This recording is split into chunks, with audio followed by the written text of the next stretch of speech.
जय हिंद दोस्तों, स्वागत है आपका एरोडाइट कंपटीशन क्लासेस में। दोस्त अब तक हमारी संख्या हमारे जो चैप्टर चल रहा था वो चल रहा था संख्या पद्धति, नंबर सिस्टम चल रहा था। नंबर सिस्टम में हमने कल क्या शुरू किया था? कल हमने अभाज्य संख्याओं की पहचान करना सीखा था। अगर अभाज्य संख्या क्या है तो हम कैसे उसकी पहचान करेंगे। आज हम सीखेंगे अभाज्य गुणनखंडों का ऑपरेशन, मतलब उनसे क्या क्या निकल के आता है। फिर एग्जामिनर आपसे पूछता है अभाज्य गुणनखंड में उसका योगफल पूछ सकता है, उसके प्रकार पूछ सकता है, उसकी संख्या पूछ सकता है, समगुण खंडों की संख्या पूछ सकता है, विषम गुण खंडों की संख्या पूछ सकता है। विभिन्न प्रकार के सवाल इसमें अभाज्य गुणनखंडों पे आते हैं। तो आज हम बात करते हैं अभाज्य गुणनखंड। दोस्तों क्या सीखेंगे हम अभाज्य गुणनखंड में? हम बात कर रहे हैं अभाज्य गुणनखंड। आज हम देखते हैं अभाज्य गुणनखंड।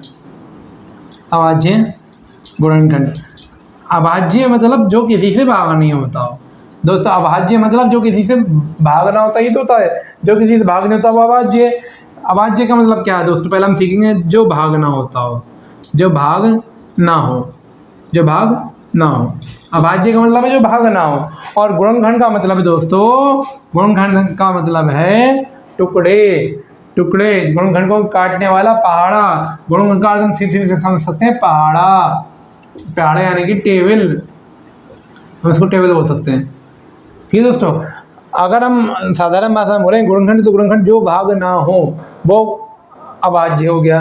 अभाज्य का अर्थ होता है जो भाग ना हो। और गुणनखंड का मतलब क्या होता है? पहाड़ा। पहाड़ा यानी कि टेबल। यानी जब भी अभाज्य गुणनखंड की बात करते हैं तो हम देखते हैं उनको काटने वाले टेबल, उनको काटने वाले पहाड़े कौन कौन से हैं। जैसी गुणनखंड हमारे मन में, जैसी दिमाग में हमारे वो कहता है गुणनखंड, वैसे हमने सोच लिया पहाड़े। और अभाज्य लगा था अभाज्य पहाड़े। जैसे मैंने आपके सामने लिखा है 31, मैंने आपके सामने लिखा था 31,500 मैंने आपके सामने लिखा। दोस्तों कितना लिखा मैंने आपके सामने?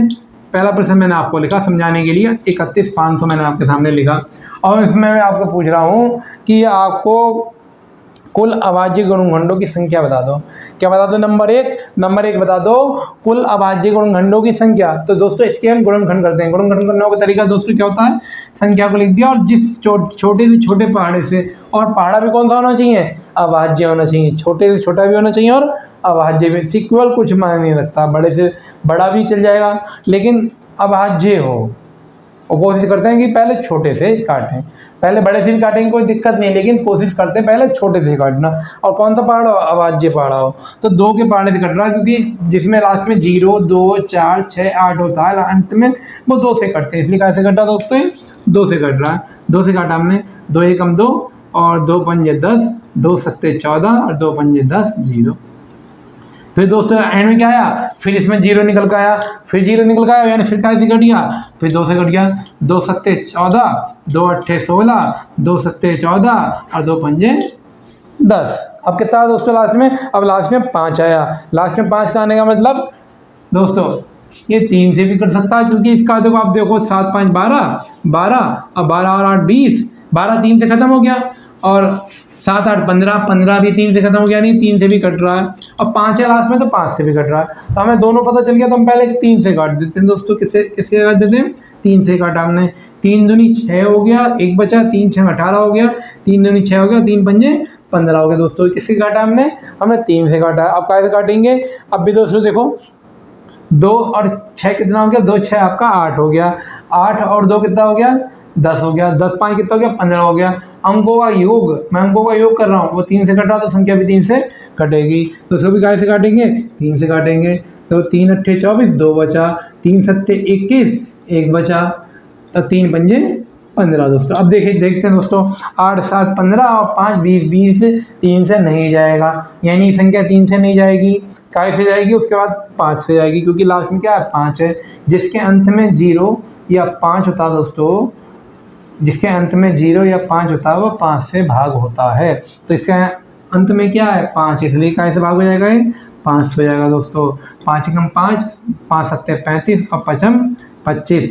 फिर दोस्तों क्या लास्ट में क्या है? फिर 5 आया दोस्तों। फिर कैसे कटेगा? 5 से कटेगा दोस्तों। तो 5 से काटा हमने। 5 3 15, 2 बचा, 5 25, 5 25 कितना है? 5 25 दोस्तों जल्दी बोलो। 5 25 देखो, 5 25। अब फिर कैसे कटा हमारा? फिर 5 से कट रहा है। 5 सत्ते 35, 5 सत्ते 35 अब 7 कैसे कट रहा है, 7 से कट रहा है। अंत में कितना आया, 1। ये 1 हमें लाना होता है दोस्तों। तो हमारे पास क्या आया, 2 तो 2 आए, लिख लेते हैं दोस्तों। 2 कितनी बार आए, तो आप कहेंगे सर 2 जो है वो 2 बार आए। फिर 3 कितनी बार आए, 3 भी 2 बार आए।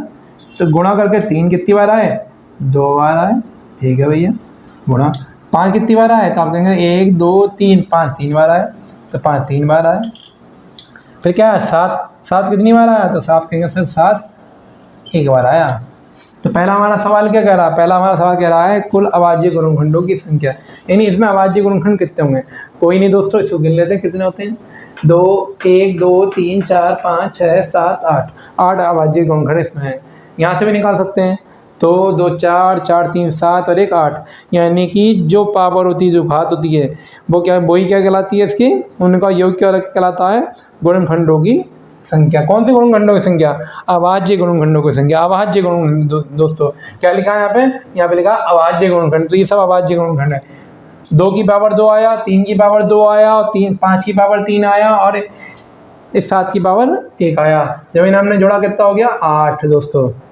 ये होता है देखो 1 2 3 4 5 6 7 8, यहाँ पे यहाँ से निकाल सकते हैं। यही क्या हो गया दोस्तों, ये अब ये 6 के 6 बिंदु किससे सॉल्व होंगे, इससे सॉल्व होंगे दोस्तों। तो हमने गुणनखंड कर लिया। अब अगला क्या रहा है, अगला सवाल अपन करते हैं। नंबर 1 तो हमारा हो गया, नंबर 2 पढ़ते हैं। नंबर 2 क्या रहा है, कुल अभाज्य। दोस्तों यहाँ भी अभाज्य लगा, अभाज्य गुणनखंडों के प्रकार। यहाँ तो संख्या दी है, क्या थे, प्रकार। तो यहाँ प्रकार का मतलब है, मान लो 2 2 2 आ रहा है, तो कितनी बार भी 2 आए हम उसको एक ही बार गिनेंगे, क्योंकि उसकी शकल 2 की है। तो प्रकार एक ही है ना, 2 प्रकार का। अब तो अनेक बार है, तो संख्या तो ज़्यादा हो गई, लेकिन प्रकार क्या हुआ, 1 हुआ।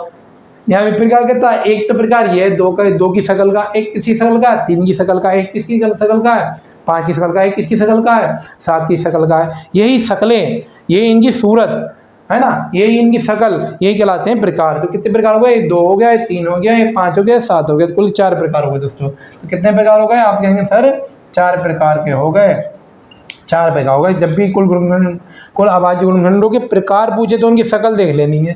तो 4 प्रकार का, वो कैसे 4 प्रकार का, 1 2 है, 1 3 है, 1 5 और 1 7 है। दोस्तों मैंने समझने के लिए आपको यहाँ पे लिख दिया, 1 2 है, 1 3 है, 4 1 5 और 1 7 है। ये अभाज्य गुणनखंडों क्या हो गए, प्रकार हो गए दोस्तों। क्या हो गए, प्रकार हो गए। प्रकार समझ गए, जो सूरत होगी, जो शकल होगी, वही क्या होंगे, प्रकार होंगे। मान लो इसमें 7 कई बार आता तो हम गिनते हैं एक ही बार, क्योंकि प्रकार पूछा है, संख्या नहीं पूछी। संख्या पूछे तब हमने, जैसे ऊपर वाले में संख्या पूछा था तो हमने लिख दिया 2 2 बार है, 3 2 बार है, 5 3 बार है, 7 1 बार है। सब कुछ देख लिया कितने हैं, तो कितनी बार कटा, यहाँ से हमने गिन लिया। फिर दूसरा सवाल, तीसरा सवाल हमारा आता है कुल गुणनखंडों की संख्या। दोस्तों यहाँ अभाज्य नहीं लिखा है, या क्या नहीं लिखा है, अभाज्य नहीं लिखा है। यानी ऐसे पहाड़े जो 31,500 को काटते हैं, चाहे वो अभाज्य हो चाहे वो भाज्य हो। जैसे इस संख्या को 4 भी काट रही है, इस संख्या को 5 भी काट रही है, इस संख्या को आप देखेंगे शायद आप चेक करेंगे वो 6 भी काट रही है, संख्या को 6 भी काट रही है दोस्तों, 12 भी संख्या को शायद काट रही है। तो जितने भी प्रकार के होंगे उनको हम कैसे निकालेंगे। तो घबराना बिल्कुल नहीं दोस्तों, बहुत ही आसान तरीका है। आप अभाज्य गुणनखंड निकालेंगे, और अभाज्य गुणनखंडों की जो पावर होगी, जो ऊपर घात होगी दोस्तों, ये क्या कहलाती है, ऊपर ये पावर कहलाती है, यही घात कहलाती है। जो ऊपर घात होगी दोस्तों, जो घात होगी उसमें 1 जोड़ देंगे, सभी घातों में 1 जोड़ के सभी की क्या कर देंगे, गुणा कर देंगे। दोस्तों क्या बोल रहा हूँ मैं, सभी घातों की गुणा करेंगे, है ना, सभी घातों में 1 जोड़ देंगे। क्या बोला मैंने आपसे, सभी घातों में 1 जोड़ देंगे, 1 जोड़ दें, क्या करते हैं, सभी घातों में 1 जोड़ दें और सभी की गुणा कर दें, और गुणा कर दें, गुणा कर दें। क्या लिखा है, सभी घातों में 1 जोड़ दें और सभी गुणा कर दें। दोस्तों किसकी बात कर रहे हैं हम, 3 नंबर की बात कर रहे हैं। तो पहली घात क्या है, आप कहेंगे सर ऊपर से हमने देख के लिखा, पहली घात नंबर 3 का 2 है, तो 2 में 1 प्लस कर दो दोस्तों। अगली घात कितनी है, अगली घात भी 2 है देखो, तो 2 में क्या 1 प्लस कर दो। फिर अगली घात क्या है, 3 है, तो 3 में भी 1 प्लस कर दो। अगली घात क्या है, 1 है, तो 1 में भी 1 प्लस कर दो। देखो 2 और 1 3, 2 और 1 3, 3 और 1 4, 1 और 1 2। जब हम इनकी गुणा करेंगे तो 3 3 9 और 9 चौक 36, 36 दूनी 72, यानी कुल कितने पहाड़ हैं जो इसे काट रहे हैं, कुल 31,500 को काटने वाले कुल 72 पहाड़ हैं। दोस्तों कहाँ तक काट के देखेंगे, तो हम अभाज्य गुणनखंड निकाल के उसमें 1 जोड़ के और सभी घातों की क्या कर देते हैं, गुणा कर देते हैं।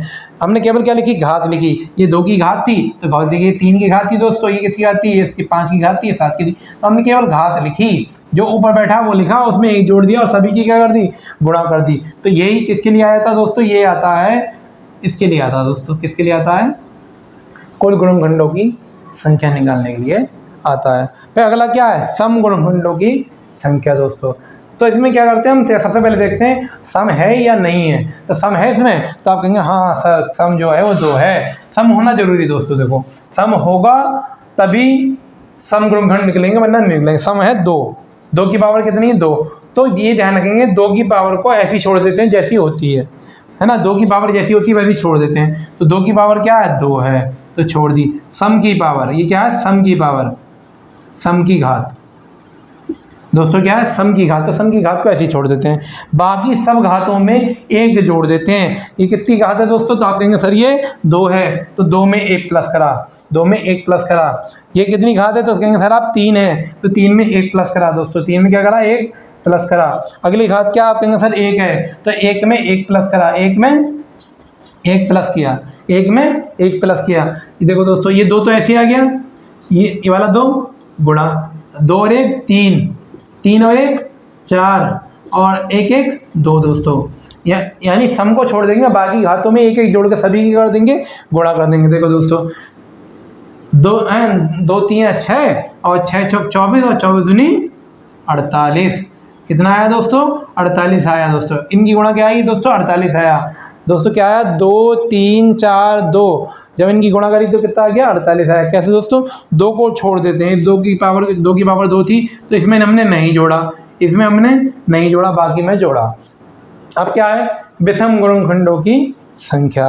दोस्तों इसके लिए हम क्या करेंगे, या तो हम टोटल में से घटा दें, ठीक है, हम टोटल क्यों निकालें, हम तो सीधे कर रहे हैं, तो हम 5वें सवाल को यहाँ सीखते हैं। तो क्या, विषम गुणनखंडों की संख्या। तो दोस्तों इसमें सम की पावर लिखते ही नहीं है, इसमें क्या करा, सम की पावर में 1 जोड़ा ही नहीं, इसमें सम की पावर लिखते ही नहीं है।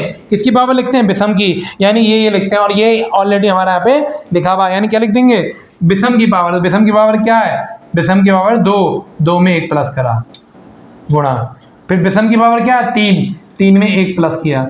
फिर विषम की पावर क्या है, 1, तो 1 में 1 प्लस किया दोस्तों, 1 में 1 प्लस किया। 2 और 1 3, 3 और 1 4, 1 1 2, जब हमने गुणा करी तो 3 चौक 12, 12 दूनी 24, यानी 24 विषम संख्याएं हैं, संपाड़े हैं, विषम पाड़े हैं, जो 31,500 को काट रहे हैं दोस्तों, 31,500 को काट रहे हैं। कितने पार्ट हैं दोस्तों, विषम जो है वो 24 हैं और सम जो है वो 48 है। टोटल कितने, 72 और अभाज्य कितने, 8 हैं दोस्तों। और ये अगला सवाल हमारा कह रहा है कुल गुणनखंडों का योगफल। दोस्तों क्या कह रहा है, कुल गुणनखंडों का योगफल। दोस्तों क्या करना, पावर 0 से चलानी है और जहाँ तक दी है वहाँ तक चलानी है। 0 से शुरू करनी है, 0 फिर पावर 1 फिर पावर 2 फिर पावर 3, मतलब जहाँ जो पावर उसकी लिखी है वहाँ तक। सभी के साथ ऐसे करेंगे और सभी की क्या कर देंगे, उड़ा कर देंगे। समझते हैं दोस्तों, जैसे 2 की पावर क्या है, 2 है, तो हम 2 की पावर 0 लिखेंगे प्लस, 2 की पावर 1 लिखेंगे प्लस, 2 की पावर 2 लिखेंगे। यहाँ तक की बात खत्म हो गई। फिर गुणा लगाएंगे, फिर 3 की पावर 0, 3 की पावर 1, 3 की पावर 2 क्योंकि 2 है, ऐसे 5 की पावर 0, 5 की पावर 1, 5 की पावर 2, 5 की पावर 3 क्योंकि 3 है, 7 की पावर 0, 7 की पावर 1, इतना करेंगे दोस्तों। आई बात समझ में। अब हम किसकी बात कर रहे हैं, हम कर रहे हैं कुल गुणनखंडों का योगफल। तो पावर कितनी है, 2 पावर है दोस्तों। कितनी पावर है, 2 पावर है। तो हमने कहा 0 ले लो सर, फिर 1 ले लो और फिर 2 ले लो, क्योंकि 2 पावर है, और इसको ब्रैकेट में बंद कर दो और गुणा का निशान लगाओ, अगली उठा लो। 3 की पावर 2, 3 की पावर 2, तो पावर कितनी, 3 की पावर 2, तो 3 की पावर 0, 3 की पावर 1 और 3 की पावर 2, ब्रैकेट बंद करो। फिर 5 की पावर 3 दोस्तों, तो 0 से 4 जाएंगे, 3 जाएंगे, 5 की पावर 0 और प्लस 5 की पावर 1 प्लस 5 की पावर 2 प्लस 5 की पावर 3, ब्रैकेट बंद। फिर क्या, 7, फिर 7 की पावर 1 दोस्तों, किसकी, 7 की पावर 1, तो 7 की पावर 0 और 7 की पावर प्लस 1, 7 की पावर प्लस 1 दोस्तों। बात बिल्कुल समझ में आ रही होगी। केवल क्या है, 2 पावर है तो 0 से लेके 2 तक चले गए, 2 पावर 0 से लेके 2 तक चले गए। 5 की पावर 3 है तो 5 की पावर 0 से लेके 3 तक पहुँच गए। 7 की पावर 1 है तो 0 से लेके 1 तक पहुँच गए। अब देखो, किसी की पावर 0 होती है, किसी की पावर 0 होती है तो मान कितना होता है दोस्तों, 1, और 2 की पावर 1 का मतलब है 2 एक बार है, और 2 के बाद 2 का मतलब 2 बार 2 दूनी 4 दोस्तों।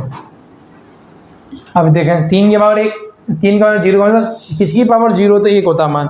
3 की पावर 0 का मतलब 1, 3 की पावर 1 का मतलब 1, क्योंकि 3 एक बार 3 2 बार 3 3 9 दोस्तों, 3 3 9 ब्रैकेट अगला। 5 के पावर 0 का मतलब किसी की पावर 0 तो 1 आना है, तो 5 के पावर 0 का मतलब 1 आ गया। और 5 के पावर 1 का मतलब 5 हो गए। 5 के पावर 2 का मतलब 25 हो गए। 5 के पावर 3 का मतलब 125 हो गए। और 7 की पावर कितना 0 है। 7 की पावर 0 का मतलब कितना आया दोस्तों, 7 की पावर 0 का मतलब आया 7 1, और 7 की पावर 1 का मतलब आया 1। और दोस्तों जोड़ेंगे तो हम जोड़ेंगे हम देखो, अब इन सबको जोड़ लो, 1 और 2 3, 3 और 4 7 आया। तो कितना आया 7 आया। यहाँ से जोड़ेंगे 10 3 13 13 आ गया दोस्तों। कितना आ गया 13 हो गया। अगला जोड़ेंगे हम 125 150 156 156 और गुणा 8। जब हम इनको जोड़ेंगे, जब हम इनकी गुणा करेंगे दोस्तों क्या करेंगे, योगफल आया। जब इनकी गुणा करेंगे तो योगफल आएगा। योगफल कितना आएगा, योगफल आएगा 113568 दोस्तों। योगफल क्या आएगा 113568 दोस्तों। जल्दी से करके देखेंगे सही हुआ 113568 दोस्तों, ये इसका योगफल होगा। बहुत ही आसान है, हमें सबके लिए निकालना अभाज्य गुणनखंड। ये हमने क्या निकाले, अभाज्य गुणनखंड निकाले। अभाज्य गुणनखंड निकालेंगे हम, बिना अभाज्य गुणनखंड निकाले हम सवाल नहीं करेंगे। ये अभाज्य गुणनखंड निकला हमने पहले आपसे पूछा कुल अभाज्य गुणनखंडों की संख्या, तो आपने कहा सर इनको गिन लो, वही कुल अभाज्य गुणनखंडों की संख्या होगी। या घातों को जोड़ लो, बिल्कुल क्लियर बात सही। उसके बाद क्या है, कुल अभाज्य गुणनखंडों के प्रकार जो शक्लें होंगी, जैसे 1 2 था, 1 3 थी, 5 भी था, 7 भी था, ये शक्लें क्या कहलाएंगी, प्रकार कहलाएंगे। तो 4 प्रकार है। कितने प्रकार हैं, 4 प्रकार हैं। और आपसे पूछ लिया कुल गुणनखंडों की संख्या, कुल गुणनखंडों की संख्या तो कुछ नहीं दिखता है आपको। आपने ये लिखा ना, आपने क्या लिखा 2 की पावर 2, 3 की पावर 2, 5 की पावर 3, 7 की पावर 1। इन पावरों में एक एक जोड़ दो, वही हमने किया। सभी पावर में क्या करा, एक एक जोड़ दिया। कहाँ करा हमने, यहाँ करा। देखो पहली पावर 2 थी तो 2 में 1 जोड़ा, दूसरी पावर 2 थी फिर 1 जोड़ा, फिर 3 की पावर 3 थी तो 3 में 1 जोड़ा, फिर पावर 1 थे 1 में 1 जोड़ा। और सभी के क्या कर दिया हमने, सभी की हमने गुणा कर दी दोस्तों। क्या कर दिया हमने, सभी की गुणा कर दी। जोड़ा, ये जोड़ा, जब गुणा करी तो कितना 72। यानी कुल गुणनखंड कितने हैं, गुणनखंड दोस्तों का पहाड़ है। यहाँ भाज्य तो नहीं लगा, तो ये कुल कितने काटने वाले पहाड़ है, तो कुल 72 पहाड़ है, इसको काट रहे हैं। उसके बाद हमने लिखा सम गुणनखंडों की संख्या, तो उसमें हम क्या करते हैं, जो सम की पावर है दोस्तों वो उसको छोड़ देना है। या सम की पावर को क्या 2 लिखा है तो उसको छोड़ने का मतलब इसमें जोड़ना नहीं, कुछ ऐसे लिख दिया, जैसी थी वैसे लिख दिया। अब विषम की पावर में 1 जोड़ देते हैं। विषम की पावर 2 है तो 2 + 1 कर दी। फिर अगली विषम की पावर 3 है तो 3 + 1 कर दी। अगली विषम की पावर 1 है तो 1 + 1 कर दी। जब हमने इनका फिर इनकी हमने मल्टीप्लाई करी 48 आया। यानी ऐसी सम संख्याएं 48 हैं जो सम है, सम पहाड़ हैं, और किसको काट रहे हैं, आपको 31,500 को काट रहे हैं। तो उसके बाद हमने क्या लिया, विषम गुणनखंडों की संख्या निकालना कहा आपसे। विषम गुणनखंडों में क्या था, सम की पावर लिखते ही नहीं है, तो यहाँ हमने सम की पावर लिखी नहीं दोस्तों, बिल्कुल नहीं लिखी सम की पावर। हमने क्या करा, सम की पावर को लिखा नहीं, हमने क्या करा, विषम की पावर हमारी 2 थी 1 जोड़ दिया, विषम की पावर 3 थी 1 जोड़ दिया, विषम की पावर 1 थी 1 जोड़ दिया, 3 आ गया, ये 4 आ गया, ये 2 आ गया, गुणा करी तो 24 आ गया। तो ऐसे 24 विषम पहाड़ हैं जो 31,500 को काट रहे हैं। कितने पहाड़ हैं दोस्तों, ऐसे 24 पहाड़ हैं। और फिर उससे क्या है, कुल गुणनखंडों का हमने योगफल कहा था कि क्या कहा था, जो पावर दी हो, जो बड़ी पावर दी हो, 0 से शुरू करेंगे उस पावर तक जाएंगे। पावर यहाँ 2 की पावर कितनी दी थी 2, तो हम 2 की पावर 0 से लेके 2 की पावर 2 तक है। फिर क्या 3 की पावर 2 है, फिर 3 की पावर 0 से 3 की पावर 2 तक गए, 3 की पावर 0 से लेकर 3 की पावर 2 तक गए। उसके बाद क्या 5 की पावर 3 है तो 5 की पावर 0 से 5 की पावर 3 तक गए। फिर क्या 7 की पावर 1 है, यानी 7 की पावर 0 से लेकर 7 की पावर 1 तक गए। 0 का किसी पावर 0 होती तो 1 आता है, 1 की पावर 2 की पावर 1 का मतलब 2 हो गया, और 2 की पावर 2 का मतलब 4 हो गया। जब इन्हें जोड़ा तो 7 आ गया। ऐसे 3 की पावर 1 का मतलब 1 हो गया, 3 की पावर 1 का मतलब 3 हो गया, और 3 की पावर 2 का मतलब 9 हो गया। इनको जोड़ा तो कितना आया अपना 13 आ गया दोस्तों। 5 की पावर 1 0 का मतलब 1 हो गया, 5 की पावर 1 का मतलब 5 हो गया, 5 के मतलब 2, 5 की पावर 2 का मतलब 25 हो गया, 5 की पावर 3 का मतलब 125 हो गया। 7 की पावर 0 का मतलब 1 हो गया, 7 की पावर 1 का मतलब 7 हो गया। जब हमने इनको जोड़ा तो हमारा आया 156, इनको जोड़ा तो आया 8, सबके मल्टीप्लाई करी तो हमारा आया डबल क्या 113,568 हमारा योगफल आया। जब भी हम गुणनखंडों का योगफल कहेंगे दोस्तों, तो सभी काटने वाले पहाड़ों को जोड़ा जाएगा, तब ये योगफल हमारा आएगा। दोस्तों उम्मीद करते हैं क्लास आपको पसंद आई हो। इससे भी आसान तरीका आपको समझाया जाएगा, बहुत ही सरल भाषा में आपको सिखाया जाएगा। दोस्तों एक बार आप वीडियो देखते हैं और आपको पसंद आती है तो चैनल को सब्सक्राइब करें, लाइक करें, कमेंट्स करें। आपके सब्सक्राइब से ही हमारी हिम्मत बढ़ती है। जय हिंद दोस्तों।